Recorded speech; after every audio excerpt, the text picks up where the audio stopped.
HMPV virus मतलब human Meta प्यूनिमोनी virus, एक ऐसा वायरस जिसने हाल फिलहाल में दस्तक दी है और पूरी दुनिया के लिए चिंता का विषय बन चुका है। There's a lot of panic over a mystery virus that's spreading in China. चीन में सामने आया है कोरोना से भी बड़ा खतरा। According to reports, China has been battling an outbreak of human metapneumovirus. First case of HMPV virus. आखिरकार चाइना से ही सारे वायरस क्यों फैलते हैं? जो जानलेवा वायरस हैं पिछले 100, 150, 200, 300 सालों में जो देखा गया, जिन वायरसों ने खूब तबाही मचाई है, आखिरकार उनकी रूट चाइना में ही क्यों मिलती है? मतलब ये कि ये चाइना कोई देश है या वायरस बनाने की फैक्ट्री? आखिरकार चाइना ऐसा क्या कर रहा है?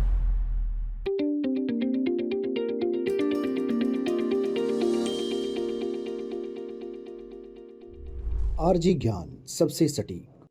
नमस्कार, जय हिंद साथियों, स्वागत है आप सभी लोगों का आरजी ज्ञान पर। मैं सुशांत कुमार हाजिर हूं एक नई चर्चा के साथ। मेरे प्यारे साथियों, HMPV वायरस मतलब ह्यूमन मेटा प्यूनिमोनी वायरस, एक ऐसा वायरस जिसने हाल फिलहाल में दस्तक दी है और पूरी दुनिया के लिए चिंता का विषय बन चुका है। जिस समय तक मैं इस सेशन को रिकॉर्ड कर रहा हूं, भारत में भी इसके 2 से 3 केस देखे गए हैं। सबसे पहले आप इस वायरस के बारे में जानिए और उसके बाद मैं आपको बताऊंगा कि आखिरकार चाइना से ही सारे वायरस क्यों फैलते हैं। जो जानलेवा वायरस हैं पिछले 100, 150, 200, 300 सालों में जो देखा गया, जिन वायरसों ने खूब तबाही मचाई है, आखिरकार उनकी रूट चाइना में ही क्यों मिलती है? मतलब ये कि ये चाइना कोई देश है या वायरस बनाने की फैक्ट्री? आखिरकार चाइना ऐसा क्या कर रहा है जिस वजह से उसके द्वारा, मतलब ठीक है वायरस डेवलप हुआ और डेवलप करने के बाद वहां से सारे वायरस लीक क्यों हो जाते हैं? मेरे प्यारे साथियों, मेरे पीछे जो इमेज देख रहे हो, HMP वायरस, ये एक नया वायरस है जो 2 साल से कम बच्चे और 65 साल से ऊपर के लोगों को ज्यादा संक्रमित कर रहा है। हालांकि स्वास्थ्य मंत्रालय गाइडलाइन ये कह रही है कि हम इस पर नजर बनाए रखे हुए हैं, लेकिन अभी इससे घबराने जैसी कोई स्थिति नहीं है। जैसा कि आप समाचार पत्रों में देख रहे हो, सुन रहे हो कि क्या भैया महामारी आ जाएगी, कोरोना जैसा ही वायरस है, तो मैं तुम्हें पहले क्लियर कर दूं कि ये कोरोना वाली फैमिली से एक अलग वायरस है। क्या चीज है खास बात? वो भी आरएनए वायरस था, ये भी आरएनए वायरस है। अगली जानकारी कि सर ये आरएनए वायरस क्या होता है? आरएनए वायरस वो होते हैं जो राइबोन्यूक्लिक एसिड मतलब जो इससे बने होते हैं और इनकी म्यूटेशन रेट बहुत ज्यादा होती है। मतलब ये अपना रूप परिवर्तित करने के लिए प्रसिद्ध होते हैं, बड़े कुख्यात हैं। और जो वायरस अपना रूप परिवर्तित करता रहेगा, म्यूटेशन करता रहेगा, उसकी वैक्सीन बना पाना बहुत कठिन काम हो जाता है। तो अभी तक चाइना में इसका आउटब्रेक हुआ, खबरें फैली और अभी भारत में भी इसके 2 से 3 केस देखे गए हैं। मेरे प्यारे साथियों, यहां से एक चर्चा बड़ी आम है कि आखिरकार ये चाइना आखिर ऐसा कर क्या रहा है कि भैया सारे वायरस वहां बनते हैं। चलो बना लिया वायरस आपने, हो सकता है आप कोई मेडिसिन की रिसर्च कर रहे हो, ठीक है, हो सकता है आप कोई मेडिकल रिसर्च कर रहे हैं, कोई मेडिसिन पे काम कर रहे हो, फिर वहां से सारे वायरस फैलते क्यों हैं? वो वायरस फैलते हैं या इसके पीछे चाइना की कोई कुख्यात इंटेंशन है या कोई बदनाम इसकी साजिश है जिसके तहत वो पूरी दुनिया को हिला के रखना चाहता है? आज हम इसी की जांच पड़ताल मेरे प्यारे साथियों करेंगे। इसके पीछे जब आप जाते हैं तो आपको पता चलता है कि अकेला HMP वायरस ही नहीं, ब्लैक डेथ वायरस रहा हो, कोविड-19 रहा हो, सार्स रहा हो या स्पेनिश फ्लू रहा हो, एशियन फ्लू रहा हो, Asian flu, Spanish flu, SARS, इन सब के आउटब्रेक चाइना में ही देखे गए थे। और इन वायरसों ने कितने लोगों की जान ली, इस बात को बताने की आवश्यकता नहीं है। अगर मैं आपको एक मोटा मोटा आंकड़ा बता दूं तो लगभग 2 से 2.5 करोड़ रुपए काल 2 से 2.5 करोड़ लोग काल के गाल में समा गए इन वायरसेस के चलते। और रीजन कहां मिला, इनका सोर्स कहां मिला? वो है चाइना में। आखिरकार चाइना से ही क्यों सारे वायरस फैलते हैं और क्या है कहानी चाइना की? मेरे प्यारे साथियों, इसके मल्टीपल कॉज हैं। इसकी कोई एक वजह नहीं है, बहुत सारी वजह हैं जो चाइना की कल्चर में, चाइना के रहने सहने में और चाइना के लोगों का जो जीवन पद्धति बदल रही है उसमें, और साथ में चाइना जो अपनी धमक पूरी दुनिया को दिखाना चाहता है, ये कारण भी इस बात से अछूता नहीं है। मेरे प्यारे साथियों, देखिए, यूं तो शाकाहार और मांसाहार अपने इंटरेस्ट के विषय होते हैं। कोई क्या खाता है इस बात से कोई फर्क ना तो पड़ना चाहिए और पड़ता भी नहीं है। आप शाकाहारी होते हैं या आप मांसाहारी होते हैं। लेकिन चाइना में माना जाता है कि चाइना में ताजा मीट को ज्यादा प्रेफरेंस दी जाती है। अगर आप यूरोपियन कंट्रीज में देखोगे तो वहां पर फ्रोजन मीट खाया जाता है जनरली। उसके पीछे की वजह हो सकती है कि शायद रिसोर्सेज भी कम है, लेकिन फिर भी माना जाता है कि जो ताजा मीट होता है, इनके बारे में ये जो मानते हैं चाइनीज लोग कि भाई ये ज्यादा स्वादिष्ट है। और ज्यादा स्वादिष्ट होने के साथ साथ खुले में मीट काटना इनके लिए एक आम बात है। इस बात को समझाने की आवश्यकता नहीं है कि अगर आप खुले में मीट काटते हो तो ऑब्वियस बात है वायरस फैलने की संभावना बहुत ज्यादा होती है। दूसरा, चाइना के बारे में यह भी कहा जाता है कि वहां के लोग साफ सफाई पर ज्यादा ध्यान नहीं देते हैं। हालांकि ये एक ऐसा मामला है कि जनरली ये समस्या आपको उन देशों में मिल जाएगी जिन देशों की जनसंख्या ज्यादा है। चाइना की जनसंख्या भी बहुत ज्यादा है, हालांकि भारत की नंबर 1 पर है, लेकिन भारत का सबसे प्लस पॉइंट ये है कि भारत में देखिए, मैंने मैंने पहले बताया है कि शाकाहार या मांसाहार आपका पर्सनल इंटरेस्ट है, लेकिन भारत में शाकाहार और मांसाहार के बीच में अगर आप देखोगे तो जनरली लोग शाकाहार और मांसाहार दोनों ही प्रकार के हैं, तो बहुत ज़्यादा मात्रा में लोग मांसाहारी नहीं है। गिनती गिनोगे तो शाकाहारी लोग भी ठीक ठाक हैं और मांसाहारी भी, लेकिन चाइना में बहुतायत लोग मांसाहारी ही हैं। और वो किन किन चीज़ों को खाना प्रीफर करते हैं, अगर मैं इसकी एक तस्वीर आपको दिखाऊं, अगर आपका मन विचलित ना हो, तो ऐसी बहुत सारी मीडिया रिपोर्ट्स आती हैं जहां ऐसा कोई जानवर नहीं है जो वहां पर ना खाया जाता हो। मैंने एक व्यक्ति से बात की, वो व्यक्ति चाइना से आए थे। मैंने उनसे पूछा कि भाई चाइना में खाने खोने का क्या मतलब है, मतलब लोग जो खाना पीना करते हैं क्या उतनी ही जो चीज़ें यहाँ दिखाई जाती हैं क्या वैसा ही है? उन्होंने कहा कि देखो भाई साहब, ऐसा ही होता है। चाइना के लोगों की मन में एक अवधारणा ये है कि जिसकी पीठ आसमान की तरफ नहीं है वो खाया जा सकता है।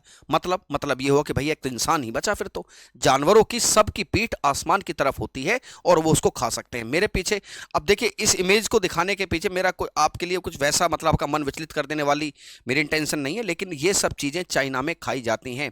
और जानवर, आप सभी जानते हैं कि जानवर जो हैं वायरसेस का एक घर जैसा होते हैं, क्योंकि भाई ऐसा तो नहीं है ना कि बहुत हाइजेनिक एटमॉस्फेयर में रहते हो या कि साफ जगह ही रहते हो।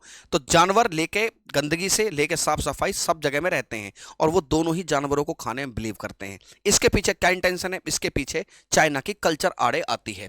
तो एक तो चाइना में जो फ्रोजन मीट के मुकाबले ताजा मीट खाने का जो कल्चर है वो सबसे जबरदस्त है। वहां पर बहुत लोग ताजा मीट खाना पसंद करते हैं।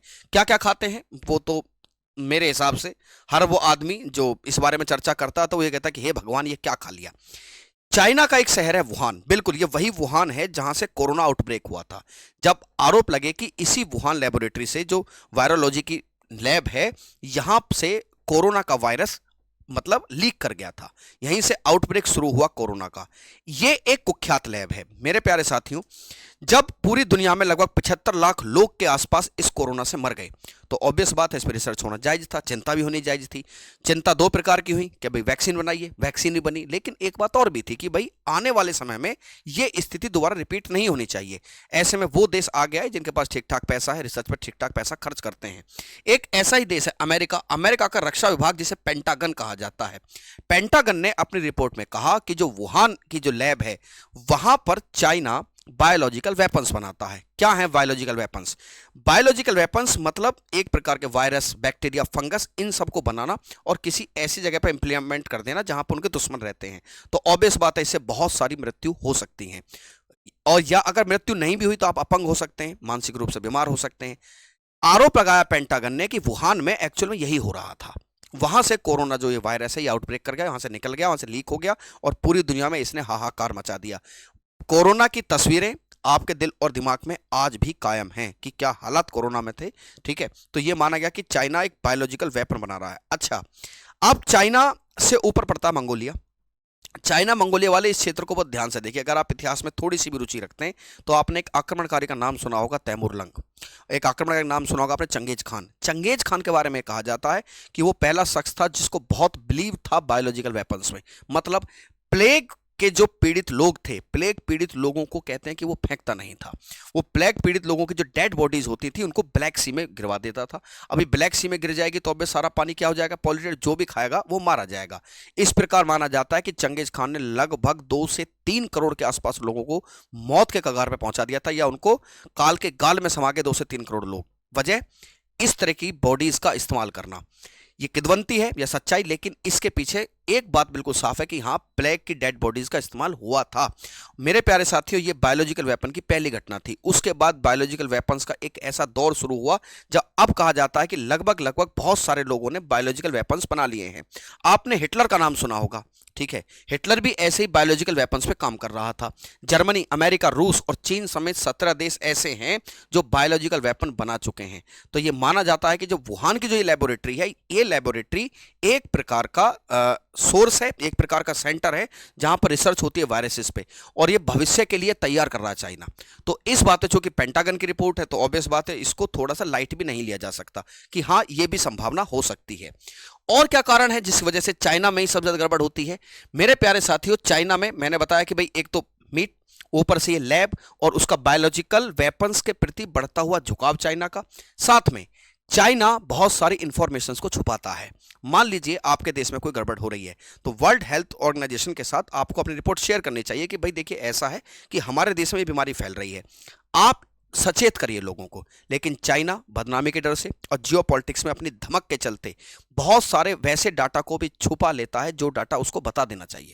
लेकिन और जब वो पूरा आउट ऑफ कंट्रोल चीजें हो जाती हैं तब वो दुनिया के सामने आती हैं। परिणाम क्या निकलता है? मेरी उम्र आज 32 से 33 साल है, तो मैंने तो एक ही चीज देखी है, कोरोना। परिणाम निकलता है कोरोना जैसा पेंडेमिक, कोरोना जैसी महामारी। अच्छा, अगली बात साफ सफाई की। तो मेरे प्यारे साथियों, चाइना में आबादी बहुत ठीक ठाक है, ऊपर से आपका मांसाहार के प्रति खासा लगाव, और मांसाहार में भी ऐसे ऐसे जानवरों को खा जाना। देखिए, मैं ये नहीं कह रहा कि शाकाहार मांसाहार अपना मामला हो सकता है, लेकिन कहीं ना कहीं ये सब चीजें मतलब अंदर से तो लगता है कि यार व्हाट इज दिस, कि हे भगवान ऐसा क्या मांसाहार हो गया कि आप कुछ भी खाने को तैयार हैं।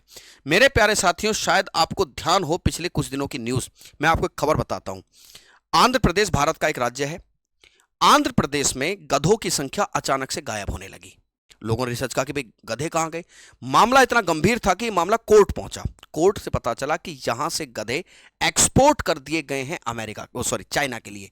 चाइना से पूछा भाई तुम इनका क्या कर रहे हो? उन्होंने कहा कि गधे के खून से हम यौवनवर्धक शक्तिवर्धक दवाएं बनाएंगे जो हमारी चिकित्सा पद्धति का अभिन्न अंग है। मैं अभी चाइना की इस चिकित्सा पद्धति पर भी आऊंगा जो शायद इस प्रकार के वायरसेस को फैलाने के लिए जिम्मेदार मानी जाती है। दूसरी खबर श्रीलंका से आई। श्रीलंका से चाइना ने बहुत सारे बंदर मंगाए जिनकी संख्या 1.5 से 2 लाख थी। फिर पूछा गया कि भैया क्यों आपने बंदर मंगाए? उन्होंने कहा कि हम इनसे मेडिसिन बनाएंगे, हम इनको रिसर्च में इस्तेमाल करेंगे। जस्ट इमेजिन, आपका दिल क्या कहता है? सोचने की बात है कि ठीक है, मैं मानता हूं कि कई बार चीजें इस तरीके से मेडिसिन बनाई जाती हैं, बट इट वाज ब्लंडर। ये तो बवाल स्तर पर कहानी है ना। तो गधे, बंदर और पीछे मैंने तस्वीर दिखाई, इन सब को खाना, इनको खुले में काटना, ताजा मांस में बिलीव करना, साफ सफाई का ध्यान न रखना, और साथ में चाइना में एक जो सबसे बड़ी चीज पनपती जा रही है, मतलब हालांकि इस समस्या तो सारे देश ग्रसित हैं, लेकिन जहां पर समस्या होती है वहां पर जल्दी नोटेबल होती है। चाइना के लोग गांव छोड़कर शहर आ रहे हैं, ठीक है, रश बढ़ता जा रहा है। और साथ में जो किसान हैं, किसान अपने पशुओं को बेचने के लिए लाते हैं। वहां पर पूरी दुनिया के पशु एक दूसरे के कांटेक्ट में आते हैं। एक दूसरे कांटेक्ट में आने से वायरस फैलता है। वायरस फैला और उसी को आप काटकर, मतलब आप भोजन के रूप में इस्तेमाल कर रहे हैं, सूप के रूप में इस्तेमाल कर रहे हैं, मेडिसिन के रूप में इस्तेमाल कर रहे हैं, या रिसर्च के रूप में इस्तेमाल कर रहे हैं, तो कोई तो रिसर्च के कांटेक्ट में आता ही है। ऐसे में वायरस फैलने की संभावना और ज्यादा बढ़ जाती है। और परिणाम HMPV, परिणाम कोरोना, परिणाम स्पेनिश फ्लू, परिणाम एशियन फ्लू, परिणाम सार्स, परिणाम ब्लैक डेथ, ये सब चीजें आम घटनाएं हो जाती हैं चाइना के साथ। अच्छा मेरे प्यारे साथियों, पेंटागन की जब आप इसको कहते हैं कि भाई आप मेडिसिन में इस्तेमाल कर रहे हो, लोग कहते हैं कि चाइना में इस प्रकार के वायरस फैलने के लिए एक चीज और भी जिम्मेदार है, चाइना की ट्रेडिशनल मेडिकल सिस्टम।